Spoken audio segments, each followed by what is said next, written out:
Okay, well, welcome everybody to Talking Niagara. Only again on Facebook because of my continuing, only again on YouTube because of my continuing Facebook difficulties, and which I'm The hoping, saga continues with yes, Facebook. I'm hoping to get that sorted in the next few days. And there is a second Peter Giblett account out there actually. So if people want to connect to me on Facebook, on Facebook, um, I'm back at least Yep, temporarily, right? yep. Okay, To use in the interim. yeah. So tornadoes were confirmed Monday morning in south. They said southeast um, uh, Ontario, right? And basically, what they mean is Fort Erie. So, Northern Tornadoes Project said it confirmed at least one tornado has caused damage in Fort Erie. In fact, there are multiple tornadoes that occurred in the Niagara region earlier Monday, based upon witness videos and reports. The survey team is still investigating the area. And they also say that swirling winds cause damage further west. Hmm. Right. And for example, Port Coburn resident escaped a partial barn collapse during a storm Mm. on their property. Holy. Would not like to be there, right? I'm so glad that I wasn't there. Working in that barn, Yeah. Can you imagine if you were a farmer? Because the thing about farmers is that day of the week. What do you mean it's the weekend? You think I take a break because it's Saturday? Because they don't, do they? Nope. That's a 7-day week job, and in fact, actually, it's only the staff that get time off because actually they many of the farm owners don't, do they? Nope. Nope. Yeah. Sometimes they have weekend help, but most of the time a lot of times they just do it. Yeah. Well, I think what probably happens is that they have, if they've got migrant workers, particularly, what they probably do is Joe gets Monday and Tuesday off, and Mary gets Wednesday and Thursday off, and that sort of thing. Yep. Yeah, They and try to. If you're a decent farmer, sometimes I've seen some farm employers who've been particularly where they've worked all the migrant workers and they worked them all the time and they didn't pay them properly according to the ESA. yeah, Okay. well, There's some exceptions under farm work for certain things, but most of these things from the ESA do apply. yeah. Yeah, I know, but you see, you can't under any, even under a farm working, you can't work 7 days a week. Right, exactly. They're not going to do that, and many times employers will also provide housing for them because some Yeah, of them are temporary workers. They're yeah. only here Well, part in of the fact, year. very often they do. That's the whole point about the level. Yeah. But in fact, there are some issue, some things about farming. I know, for example, the law if you've got a farm is that based upon the acreage, if you've got a farm that's 50 acres, you could build a second house on it. Yep. Right, Yep. legally build a second house on it. If you're talking about much bigger farms, let's say ones that are 200, 300, 500, 600 acres, you can probably build more than just two homes on it. Yeah. Can have a whole village. Yep, exactly. You could in theory. You know, Yeah. just think of that, Angela. Brownsville. Oh Oh, God. that name's already been taken, hasn't it? Yes, I think it has. With an E at the end. Yes, it has to have an E at the end, and then that will be different. So BROWNESVILLE. Yep. Yes. Yeah. Anyway. Yeah. So we know there were a number of emergency calls out there. They're just really confirming what I think local residents already knew. And I saw many pictures on Facebook, and most of the pictures I saw on Facebook were with what seemed to be funnels forming from the top, Hmm. but not going all the way down to the ground. Yeah, I saw a couple of them going down to the ground, but they were more further away, where how the person saw it, the picture was further away from where the person was taking the picture. Yeah, yeah, yeah, And then we yeah. saw some of the damage. Lots of people showed the damage. Yeah, so essentially, to say that we don't get tornadoes up here is not telling the truth. Yeah, exactly. It's not a common thing. Like, we're not in Tornado Alley, but we do get them. Yeah, and actually, the Americas get them, I think, more so than places like Europe, places like Asia. I think for whatever reason, it must be the shape of the continent overall. Mm, We get them particularly hard, or maybe it's the fact that we've got the incoming hurricanes coming from the southeast that are often not hurricanes, but maybe they're severe enough winds that when they cross across the land, they turn into something else. yep. I'm speculating here because I don't know. I don't know whether there's any causal relationship there. Yeah, well, there's different. Well, hurricane can, like, if you're near the water, hey, and especially when your weather is not particularly cold. When you're near the water, they would have more of a stronger force. Oh, And hurricanes break up yeah, on touching down so as they on touch down touching on land. Yeah, land, it starts to break up, slow down, and yeah. become more tropical storms. But I'm just wondering why, when you think about it, tornadoes are the same type of fury, but Yep. tornadoes in much of the rest of the world are very rare. Mm-hmm. You Yeah, know. I don't know. I think there was one in the UK that I remember reading about, but Yeah, well, I remember there was basically there was actually, it's one of the most intriguing incidents ever. So Karim was about a year old. In fact, actually, it was a few days hmm before his first birthday, and the BBC weatherman, says, "I've had some reports coming in that there's a hurricane coming across France, heading towards the UK." All right. hmm I'd like to assure everybody in the UK that there is no such thing, and that we will not be having severe winds. By the next morning, we'd had basically tens of millions of dollars of damage across the southeast of England in a great big 100-mile swath, just like a hurricane. And of course, what happened is that you had what they call bunny airways, where somebody found their rabbit hutch, not just be swept away from their garden, picked up and kind of dumped half a mile away in the garden over the back somewhere.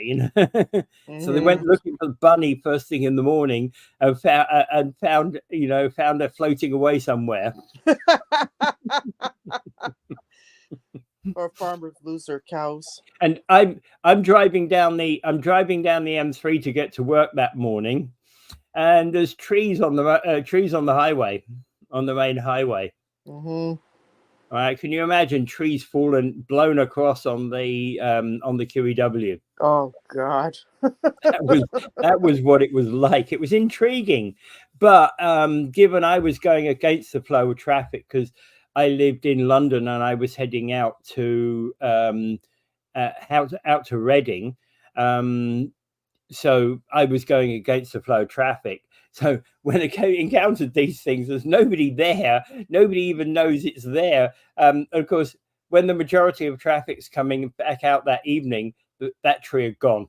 They chopped it up and everything because they'd gotten to it. It wasn't high priority in the morning because it was on the out of town bound area, and their immediate morning priority was getting people into town, right? Yep. Right. Exactly. And it wasn't fully crossing the road. And there were about 3 or 4 of these things. I remember that. It was just funny. We didn't lose any, in my house, didn't lose anything. But there were tales of people at work who came in with the most amazing tales.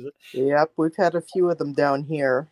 And Barrie is a common place where sometimes they would have hurricane in the Barrie area of Ontario. Yeah. Well, there was also one touchdown about 10 years ago in Goderich, wasn't there? Goderich, yes, that did a lot of damage. Yeah, yeah. So we shouldn't laugh about these things, but hey,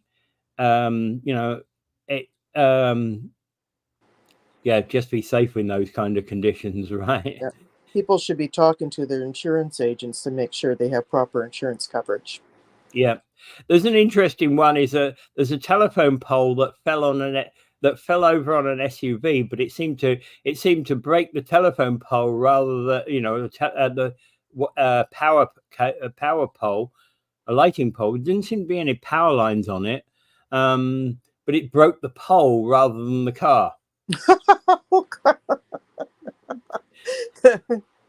Don't know what the brand of the car is, but and there's plenty of trees.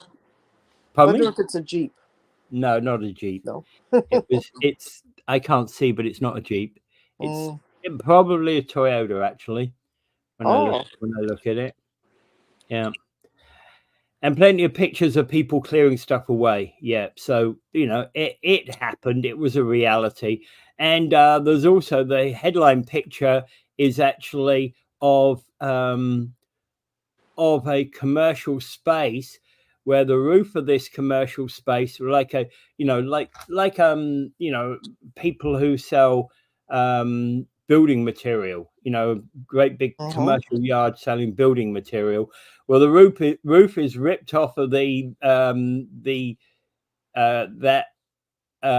premises, their work area or their showroom area, and just dumped in the neighbor's garden. It looks like the roof is completely intact. It was just like, pick it up here, dump it here. I suppose looking back upon them, one can look back upon them with a bit of humor, whereas if one suffers them, obviously if the lamppost fell on your SUV, that hurts, right? Yep. Or if the lamppost falls on your SUV and the lamppost hurts. Another one. Wind ripped up the soil and the tree from the road in Queen Street in Fort Erie. So basically, it took the whole tree and the road away. Right, like crunch like that. Wow. Lifted the whole paving up, including the concrete. Oh boy! Imagine if you're driving down that road. Yeah. So there are definitely lots of videos out here about that, and I know there were lots of Facebook stories about it. Yeah, a lot of amateur storm chasers. Yeah, and it's the only option you've got for being famous, really, on that one, I guess, right? Yeah, exactly. Okay, so demand for United Way funding is at an all-time high. Why are we not surprised by this? Dave has been the local president in Niagara Falls of the Niagara Falls Kiwanis. No, I think it's Stamford Kiwanis. Has been saying that he's always saying that the problem here is that a lot of the time we should what the services that organizations like this do, right, are here for when we're in dire need. And the trouble is, why are we in dire need right now? Yeah. Like we're constantly in dire need, it seems. Yeah, yeah. Because This the is thing supposed is, they to were be, set up in the 80s and then they just somehow never had to go away. yeah. Well, they're supposed to be a band-aid, not a, places like Kiwanis, actually. Kiwanis, Lions Club, and the Right. American Legion were Oh, yeah. all set up. Were all set up within 150-mile ring of each other in the United States, within 18 months of each other. Hmm. Right. Yeah. They were set up. They were set up on the uh, I think southeast of Denver, not Hmm. Denver, not Denver. I mean Detroit. Hmm. If I'm got my no, see, no, I got my. I'm speaking. I know I'm wrong. Yeah, I know I'm wrong on that one. So let's not talk any further. But they were basically set up in the same, more or less the same geographical area. Lions, Kiwanis, and one other club.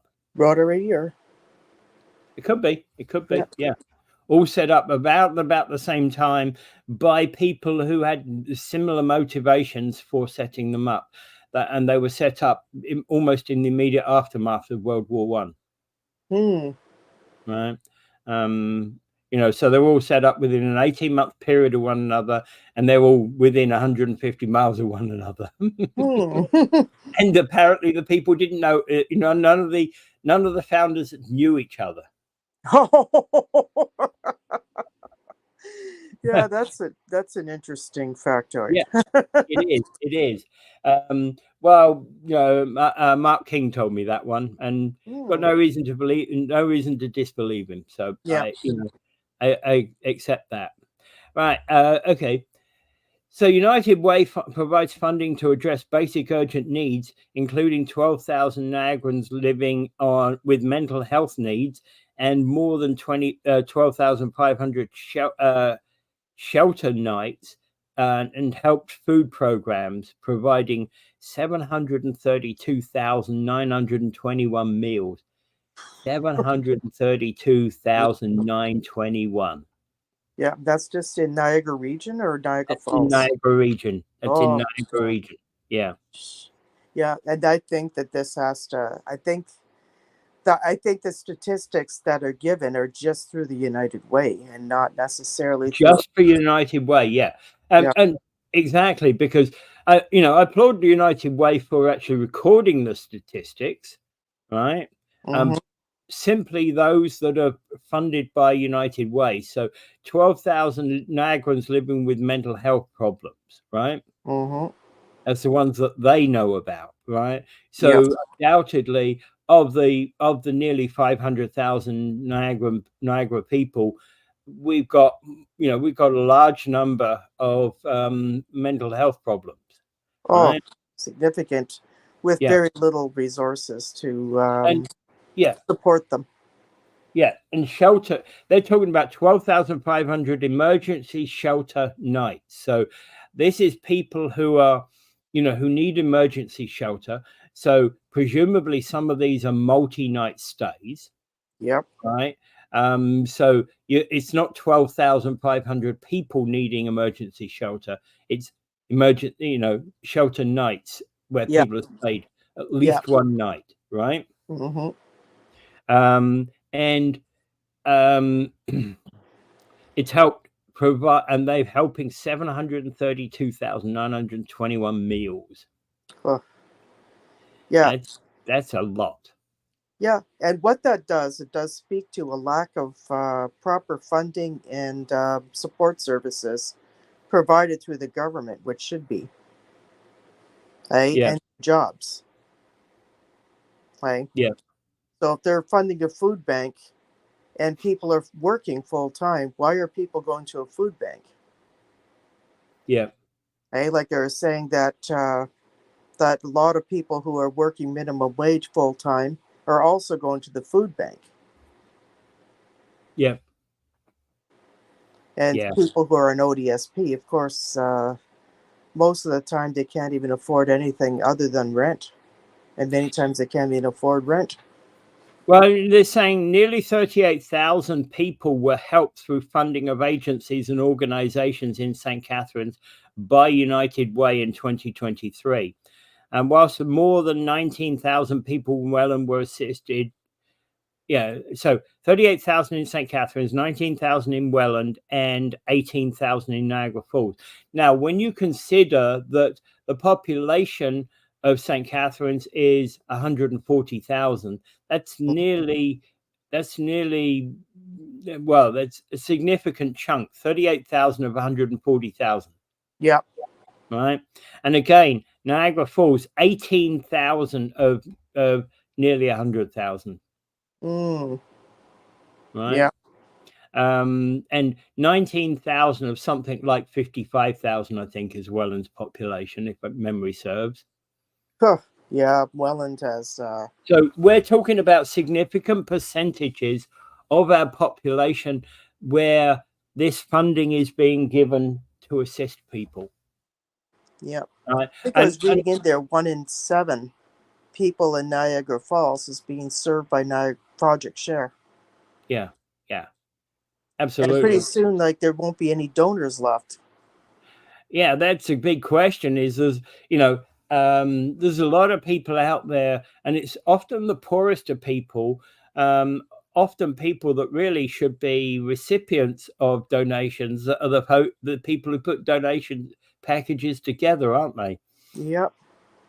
Right. They're the ones that do it. They like Start Me Up Niagara. They have their kind of a thing where they sometimes would put stuff together for the food bank or for other places after they finished with their food programs or what they need it for.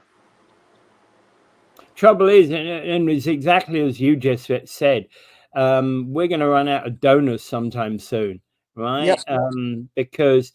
Because the thing is, with increasing numbers, right, of people requiring help from organizations like the United Way and other groups, Kiwanis, Lions, and all those that all provide support for things like Project Share and other food banks, etc. And all the soup kitchens and the like.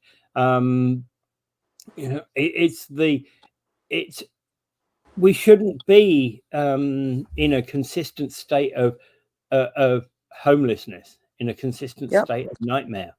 Yeah. Like, this is a Western society, a very wealthy society, that if all the money that is generated in Canada were divided among every single person in Canada, nobody would be in need. Yeah. Right? Yeah. Whereas you see some countries around the world, they would be in chronic need Yes. because they're very, very poor countries because they don't have the capacity to build an economy. And I have to say that this is, I have to say that in my view, this is in part a failure of our politicians, not just the current politicians, at all levels, Historically. from municipal through province to the national level. It's Yep. a failure of all those three levels. It's a failure of not just the current governments in each of those areas, in each of those levels, but the prior rulers as ruling parties, etc., as well, because they have failed to resolve the problems that we have in society, which the need for high value jobs, the need to improve the value in our society. Of course, making a profit is part of that, but we need those higher value jobs. We need to basically have good jobs for people in Canada to actually be taking, and need to be helping people. Where we've got at the moment is you've got a slow rise over time of the amount of the amount of what do you call it, minimum wage, but we're getting this decrease of average wage, and at some point I'm projecting that in the next 5 years those are going to be less than $5 a part. Yep. or actually they might meet. I don't think they'll ever meet. They can never meet, but they're going to be less than $5 apart, I think. Yeah, well, they certainly are not doing a very good job of it in Niagara and giving people decent work. Yeah.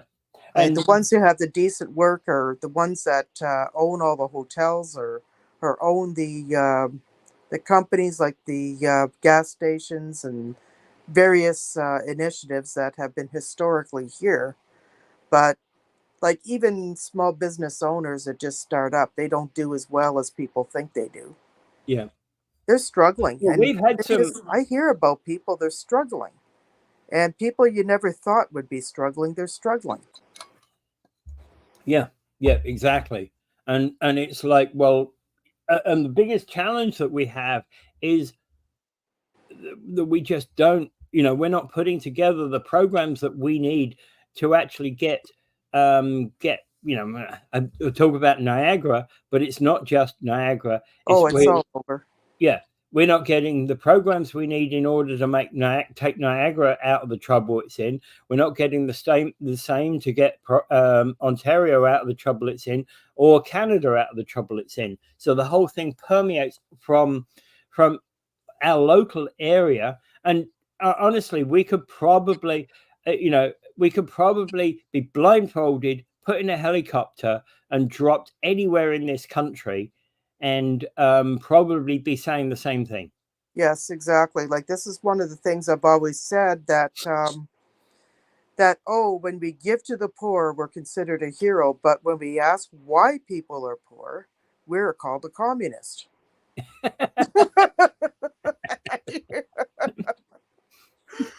Yeah. But Well, I think what we have to do is start addressing these questions and fixing things, because it costs less money to fix poverty and keep people out of poverty than it does to keep them in it. yeah. Like it's about Well, $120,000 a year to keep somebody homeless and to maintain them. yeah. But yet, if you're going to give them proper housing and supports that they need, 20,000, 25,000. And actually, I'd like to actually think about, is it time that we need to have to come up with some form of municipal housing programs? Got to do something, because You know, see, the problem is we're not going to be able to, like, we had this build, build, build mentality in Ontario. Yesterday, Ford was announcing, I don't know how many housing projects he wanted to announce, but like I smell elections around the corner. Right? So, like this is what well, there was some projection. There was some prediction that Ford might actually go to the polls, right? Yeah. He may actually, go early, which actually I think won't be. There's a couple of reasons why I think it's not a bad thing to do. All right, because to be holding the municipal elections in 20, municipal election timetable is something that's fixed and will be fixed kind of forever and a day for Ontario. Mhm. But to be holding the provincial elections within 6 months of those municipal elections is problematic.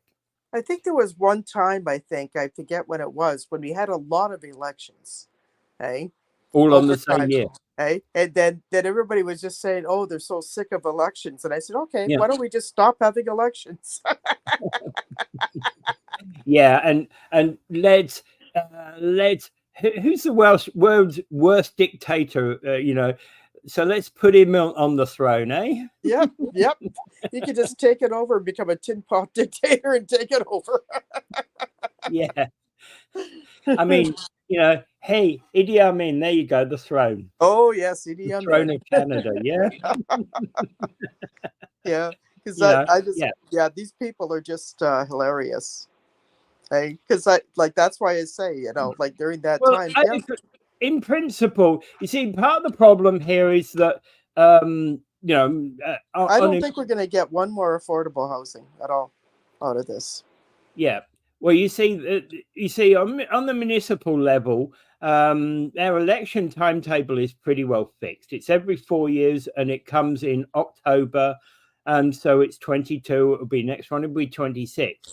But Yeah. you see, Doug Ford has the option to go to the polls anytime between now and June of 26.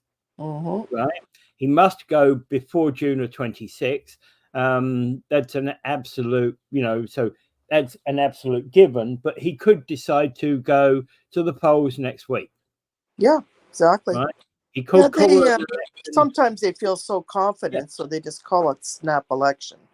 Yes, and that sometimes doesn't. Sometimes that doesn't it work kicks in their face. Yeah, it kicks in their face. But hey, right at the moment, probably with Ontario and Doug Ford's position in it, and the Conservatives' position. We're not talking Doug Ford here necessarily. All right, the Conservatives' position in it, and how the Liberals are generally mistrusted across the province, and the province says the NDP what?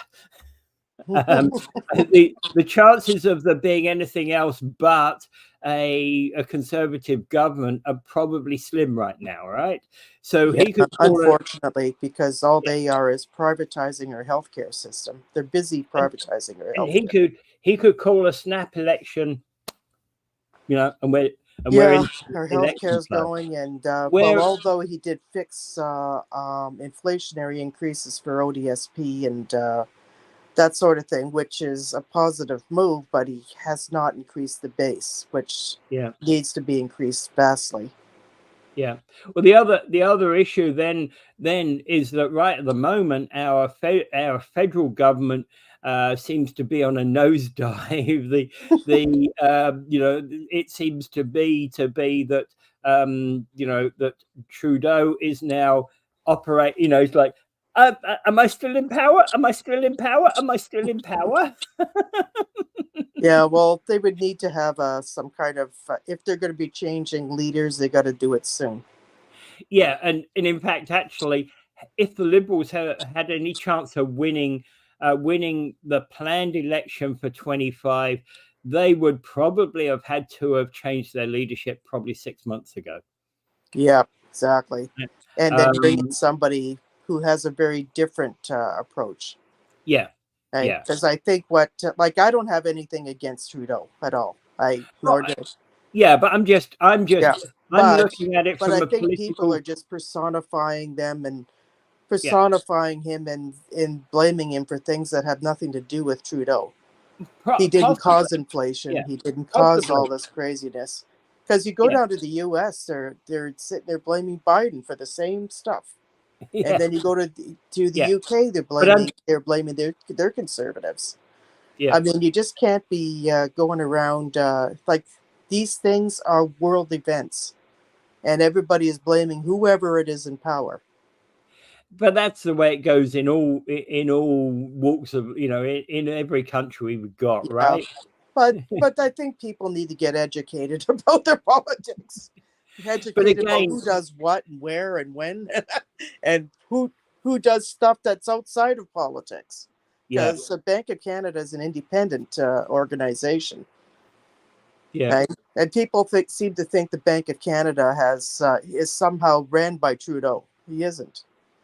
But again, the Bank of Canada is not helping our inflation right now, I don't think. I know. When they keep up the interest rates, you cannot, this is one of the problems why some people are not building. And for example, yeah, exactly. I was just going to say there's two impacts as far as I can see with the keeping the mortgage rate high.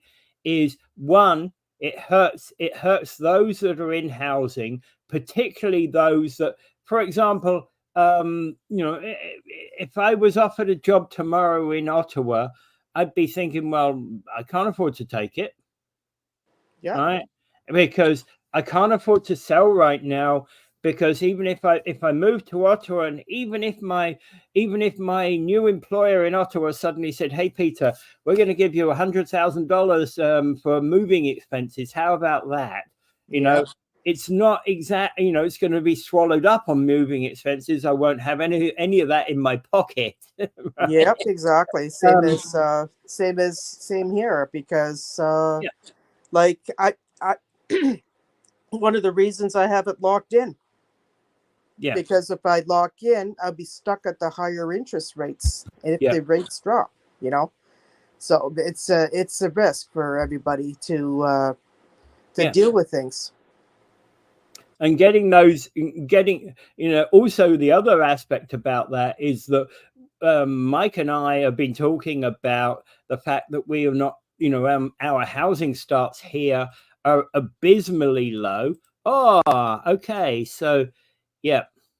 So, good morning, Robert. Good morning. Robert Good morning, Chris and Chris. Simone. Yes, there's Yeah. Chris. Yeah. Good. Yeah. So as I was saying, our housing starts currently in this area abysmally slow. One can take it on face value, and I'm not putting arguments into this at all.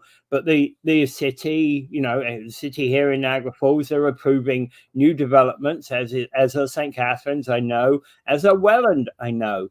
I don't know, don't know about some of the other ones, but I think there's a lot of developments where the city's coming in and saying, yes, we want this one to go ahead, but the developers are almost stalling before they've even got approval. Yep. Right? They've run out of money. They run out of money before they're running out of money before they've come to the city hall.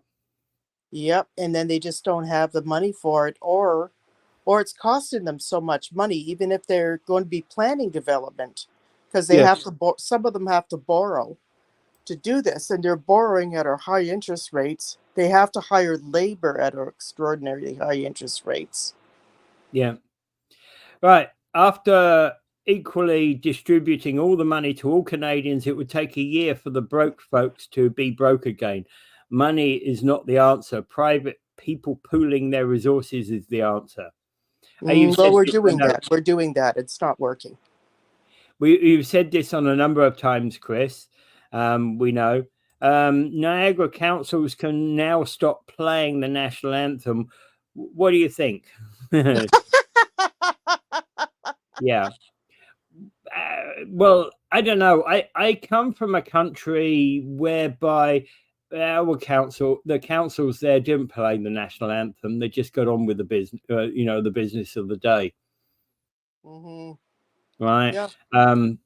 Parliament doesn't, city council doesn't play the national anthem. It's assumed, and neither would Parliament.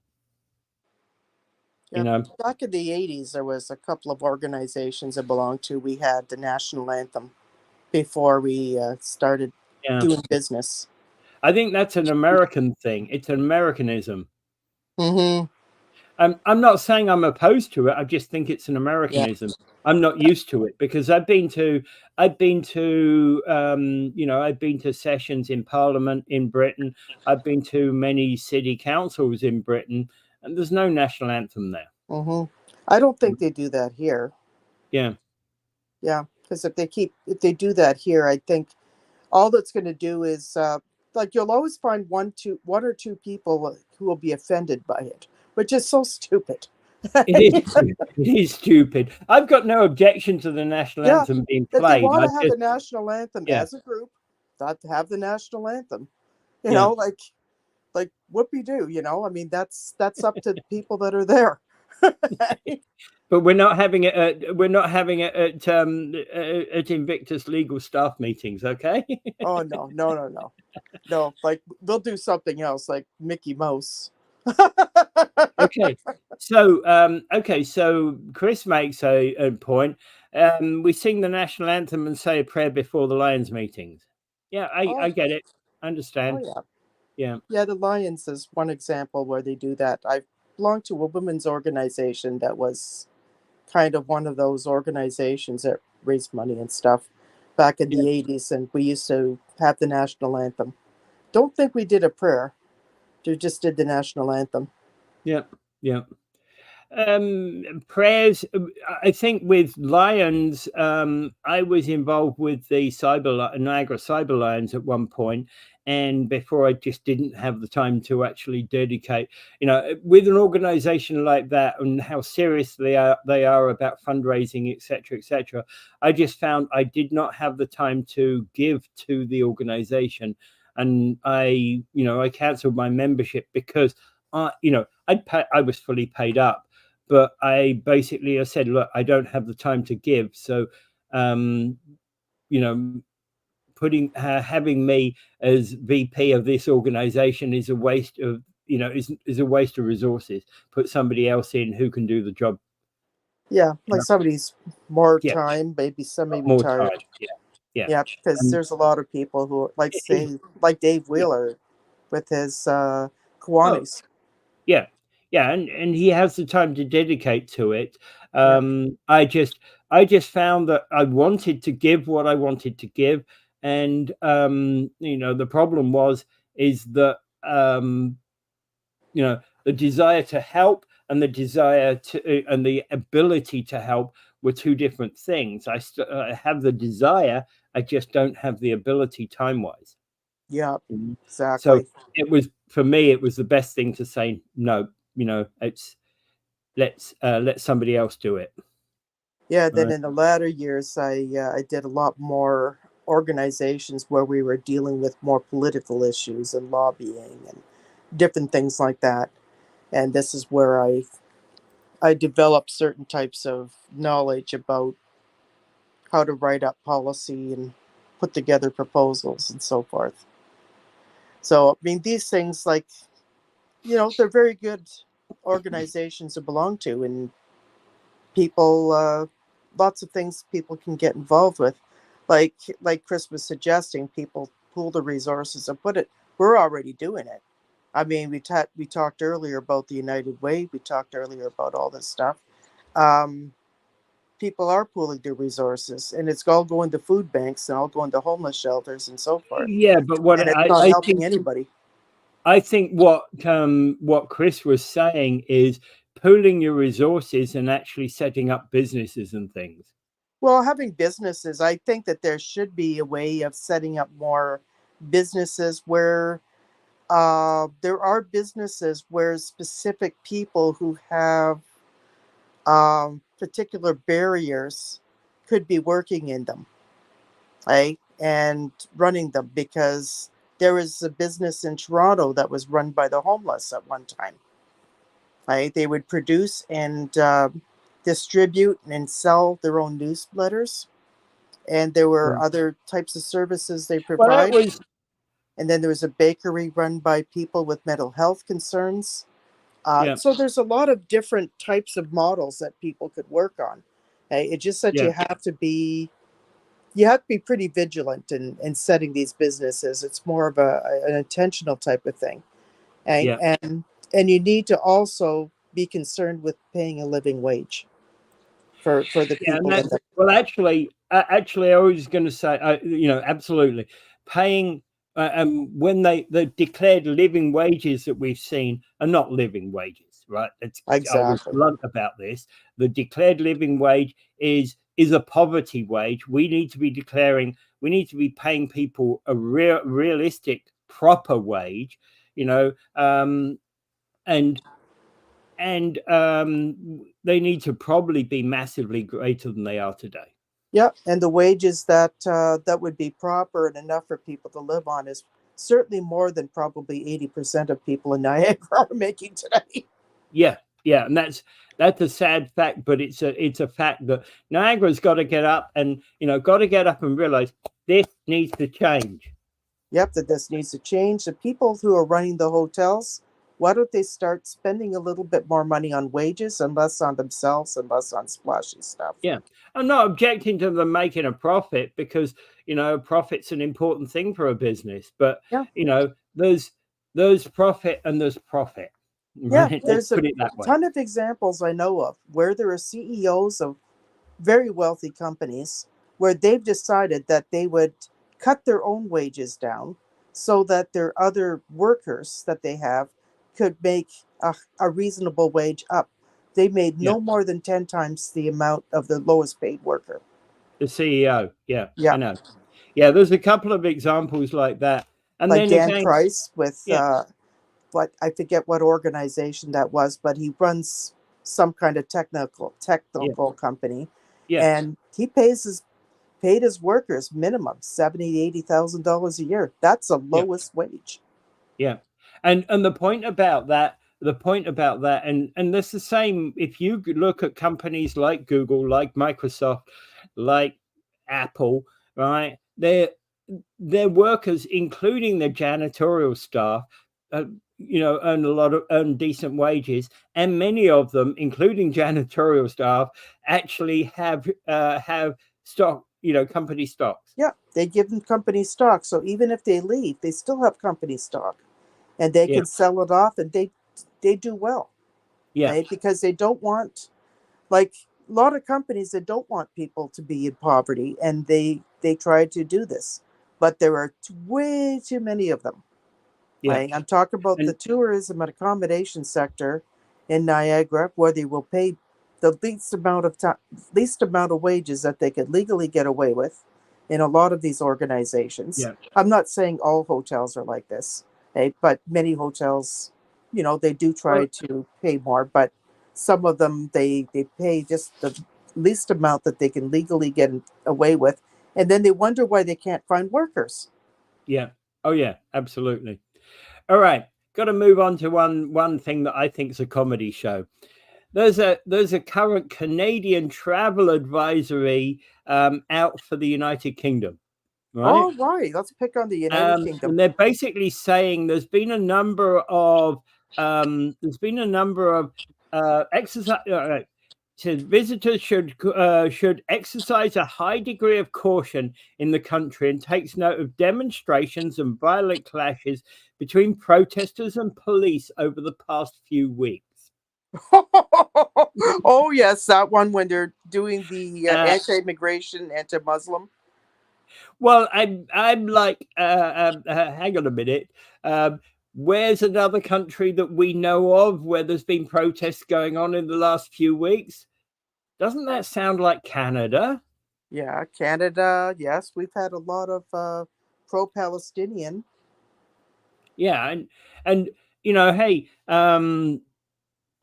so British Prime Minister Keir Starmer, I'm going to have to get used to that name because it's going to. I still don't know who he is, right? Yep, I've been Um, trying to read up on him as yeah, much as possible. said this week that he was setting up a standing army of specialist police and ramping up the justice system to prepare for hundreds of arrests.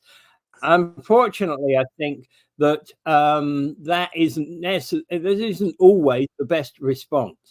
Yeah. The response often has got to be finding out what people's problems are, listening to what they're saying, and doing something about it. Yes, sometimes that's what you need, but sometimes also that may not be the best option. Because the truckers' convoy, everybody thought, oh, well, Trudeau's got to come out and talk to us. That was not Mm. necessarily the safest option, right? Yeah, but I think it would have been a wise course of action, but No, there was okay. not. There was people there that were very violent, like who And had Chris who ideas what they wanted to do. Hey, not and Chris is everybody, talk, minority. yeah, I know, I know. And All you Chris need is is saying, what one about person. right? So What he Chris is say? also saying, okay. So Chris is saying, how about the protesters in Niagara on the Lake outside the council meeting because of secret plans to develop, secret plans for development being pushed through? Secret plans. Oh, secret Um, plans. mm. Yeah. Well, they're not so secret because I think everybody knows the agenda. Yeah, I don't That's think why they're you're secret. protesting. I think yeah, those the plans that many people in Niagara on the Lake disagree with. But Yeah, again, exactly. Niagara on the Lake seems to be the most dramatic council, and I'm using the word dramatic very advisedly because the last three Niagara on the Lake councils, as I understand it, have been almost 100% change, right? Hmm. So back in 2014, they threw out everybody, the Lord Mayor, and pretty well, I think 80% of council changed. That's what we need to do sometimes, I think. Yeah. We got to throw out every I single know. MP or MPP and start again. Yeah. And the thing is, well, I think I'm a true believer in term limits at all levels. Yep, exactly. Right. Exactly. For one, because I don't like career politicians. And the other thing is, I would say that, term limits for one, right? And the second one, and most important thing of all of these is that MPs and MPPs and the city councillors should only be paid the average wage of the people in their constituency. Right. So that includes the unemployed, that includes the homeless. And that essentially, if there's 15,000 homeless in your constituency, that means 15,000 times zero. Yep. Right. Yep. Let's get that for real. So in fact, the real wage of an MPP could be significantly less than the wage granted today. Yeah. They're going giving travel allowances, housing allowances, all that stuff. Well, Their housing allowances alone is a lot more than what many people earn. I would still grant that there should be travel allowances because because you have to have them attend Queen's Park. Yeah. For example. Yeah, you have to have something. Okay? There has to be something. Yeah. But there's just some of these travel allowances are totally out of control. Yeah, like some of them are like where they're buying mansions, like close to Queen's Park, or fancy condos. Yeah, exactly. And whilst I would say that there probably ought to be like a rental allowance for people to rent a house up in when near the Parliament, particularly when you're talking about the National Parliament in Ottawa. Yeah, they have to go from like BC, like because they can't easily walk from BC to go to Parliament. Absolutely. Yeah, in fact, for a BC representative, it's less troublesome today because you get on an aeroplane and you're there in 6 hours. But for a BC representative, for example, if you're a brand new MP from British Columbia, you've just got elected in on the the federal general election was yesterday, and you've just been elected for some constituency in British Columbia. Well, you're not even going to get on the plane tomorrow necessarily, are you? Right? Because hey, I'm ready to put my ticket down. I got federal money to put my ticket down. Yes, sir. All our planes are full. Sorry. Yeah. But sometime in the next 3 days, you're going to be in Ottawa, right? Yep. All right. So I saw this and I thought comedy. I thought, is our government poking fun at us, right?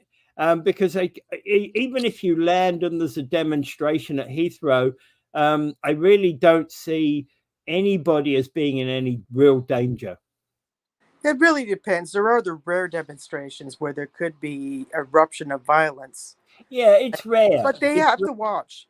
Yeah, I know. People planning these protests, they have to be vigilant about this. Like I had a lot of protests when I was younger, in my 20s and so forth. You never had to. We've had to be very wary about this.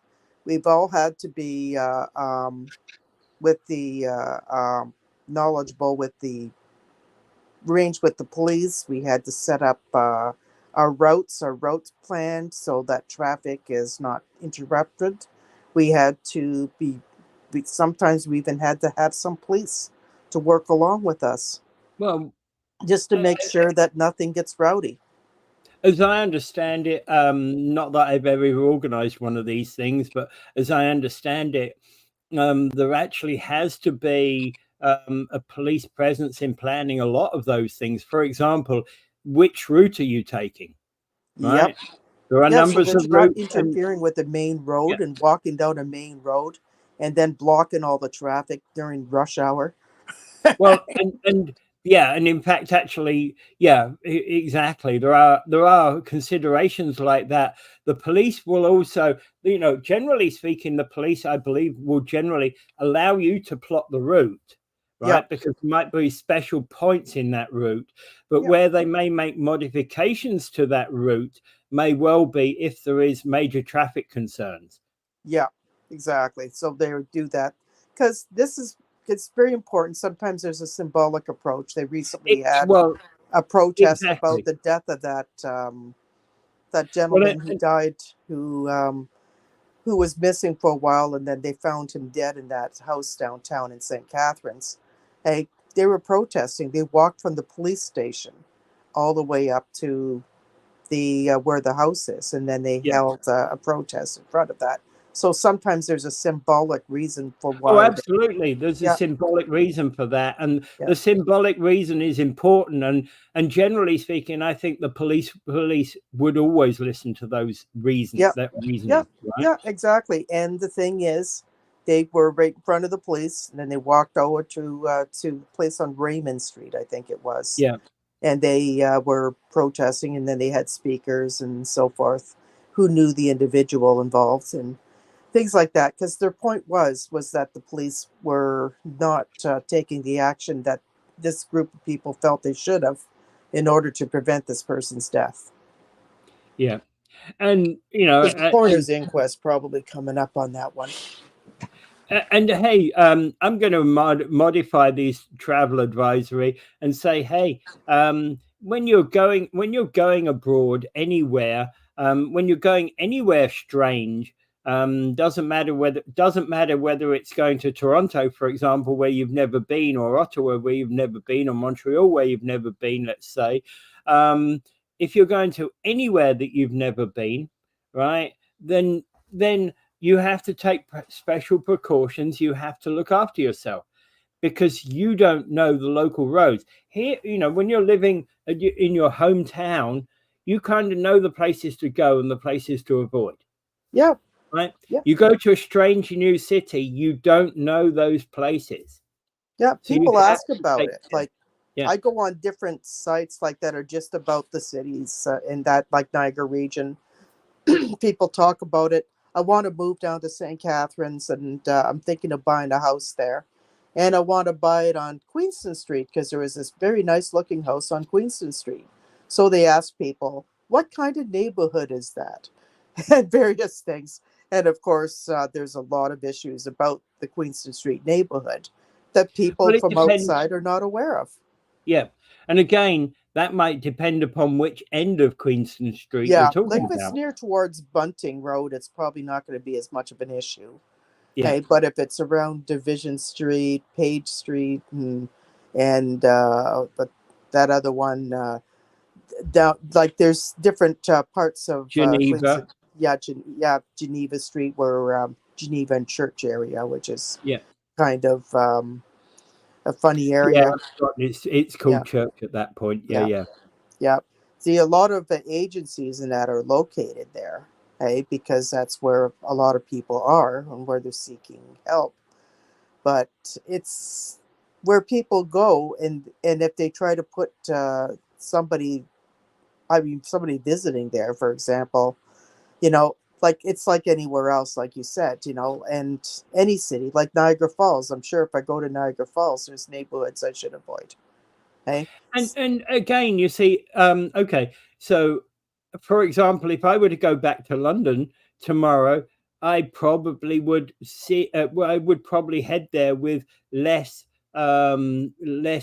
issues about less issues about my safety than you might, Yeah, because I'm going, yeah, what can go wrong?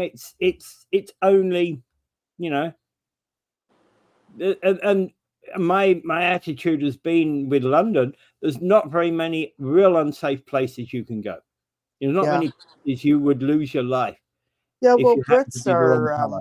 well, the British, they don't have, like, it's not like, well, there did seem to be a rash of knifings for some reason. Yeah, you know, stupid things like that do Yeah. happen, Yeah. but But it generally happens speaking, here.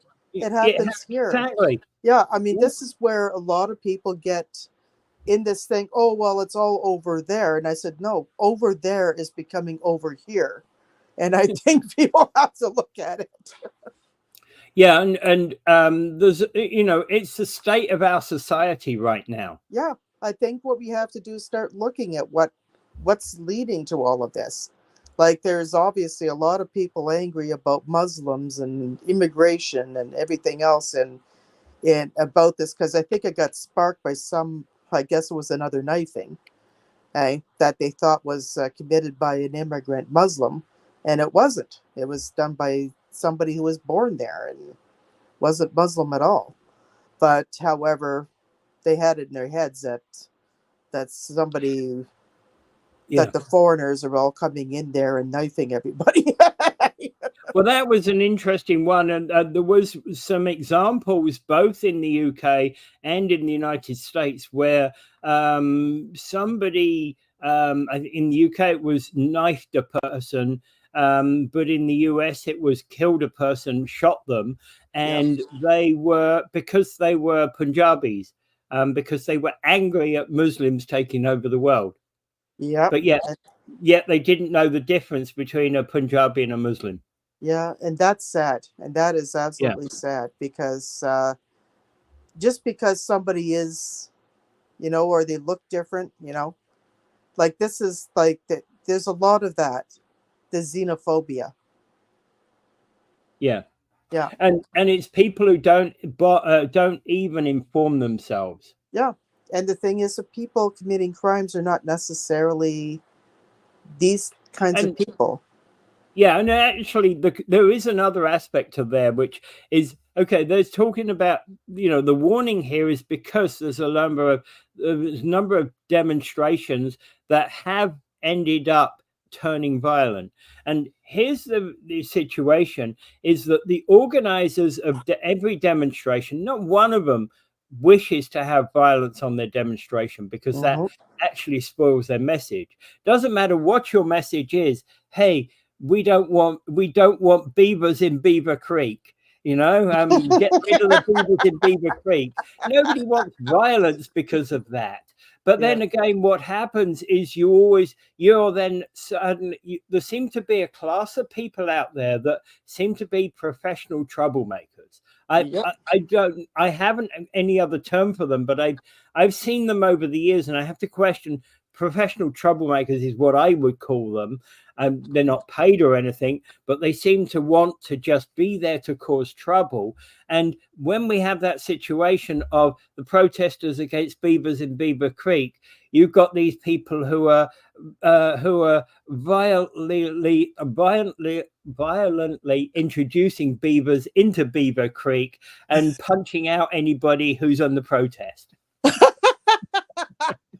black bloc thinkers. They called them the black bloc because when they had the G20 protests, they had a number of people from the black bloc, Yeah, and but I it's helped kind deal of with some of the side effects of them. yeah, but you know what I'm doing. I'm not saying that there are a band of paid professionals out there, No, but there no, seem to be people who, in every protest, want to. They're either pro that protest in the most militant of ways, or they're anti that protest in the most yeah. militant of ways. Like this is And like we're having clashes between Israeli supporters and the Palestinian supporters. Okay, so they do counter protests on each other. yeah, Okay, yeah, and sometimes that erupts in violence. So this is why your police have to be there to kind of keep things separate. So if Israel wants to protest, they can protest over there. And if Palestinians want to protest, they protest over there. Okay. So whatever you're protesting about, you need to kind of keep the interests separated. yeah, Yeah. yeah, Yeah, because yeah, absolutely. yeah, yeah, Yeah, but because there's the trouble is, then you can get this situation, and I remember it in a situation in Northern Ireland one time where they had Orangemen on one side of a barricade and anti-orange demonstrators on the other side of a barricade, yeah, and And the thin line of protests, yeah. police in the middle. You know, that thin line of police were kind of so that, you know, they were looking at each other and said, where's our exit plan? Yeah, and this is very difficult to deal with when it gets up to that point, like in Ireland. Yeah. When it got to that point where people started using bombs and bomb threats to get their way, and or other places where they end up in a war, Yeah. like a Oh, kind yeah. of a civil war. Yeah. And, you know, you don't want it there. Yeah, Right. you don't want to go there, so that's why things have to be more into a calm. Hey, put people there. Hey, go out, have your say, get out of there. Hey, go there the next weekend. Go out and have your say, then get out of there. Hey, Absolutely. yeah, because that's because like if you lived in Ottawa, like they have protests there all the time. That's what most people do. But then when they had the truckers convoy, it was Well, very it's the difficult for a same. lot of people in Ottawa. Well, it's the same in any capital city, Yeah. right? Or any large city.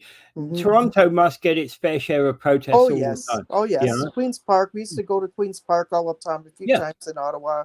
Sometimes we'd actually go to the people that we thought were the troublemakers and we'd protest over there. And it was very interesting that what steps we had to take to do this. And there were legitimate protests. And back in the 80s, we didn't have so much violence at these protests, Yeah. as we do now. Yeah. Yeah. But it was And fun, you know. There was that's a lot of we problematic. had a lot of fun because usually we had people playing music and we had different things going on, as well as people making political speeches about whatever the issue of the day was. Yeah. And the issue of the day is ever changing, right? Yep, and they Always change is. all the time. Like there Yeah. is, like there are protests now going on in Queens Park regularly about just about anything right now. Yeah. Okay. And I think we can kind of leave it at that point. Oh, unless Chris has got something to say. There were no more knifings in the UK than the US. Yeah, Yeah, because again, the knife is the most serious weapon that's available in the yeah, they UK don't have because we, like they got tight gun laws in the yeah, UK. very tight gun laws. Yeah, Yeah, and in the and US, just anybody gets a gun. yeah, yeah, and there's more. You know, generally speaking, there's more killings in the US than anywhere else in the Western world Yep. or anywhere else in the world. Other than maybe Russia, and maybe Russia might be topping that list. Yeah. But generally speaking, there's more killings in the average city in America than there are killings in the whole of Canada or the whole of the United Kingdom. So bear that in mind. And yes, there are knifings, but not a vast majority. And you know, and put this into perspective. You know, a knifing hurts the individual who's been knifed, but it's, you know, there's a greater chance of actually surviving a knifing than there is you know, a shooting. Yeah, because like I can go into a lot of reasons for a lot of this, but that's my criminology background. Hey, Yeah. because I used to teach that for 7 years. I taught these things, so Well, I was yeah, and talking about criminology, one of the things we had to do. A criminology didn't impact our law degree. We had to do a criminology course on that, and the criminology course, they one of the things they did talk about was the statistics of crime. And because often when you get on shows and things on television and news about crime, the statistics are often ignored. yep. One of them we had to show, is crime going up or is it just something that the media generates? So we had to go through a lot of studies and research on that. All Okay? right. And then there's victimization surveys. There's all sorts of things where you do your statistics. Yeah. And I think we're going to have to leave it at that point. Okay. So I guess you got to go back to the office and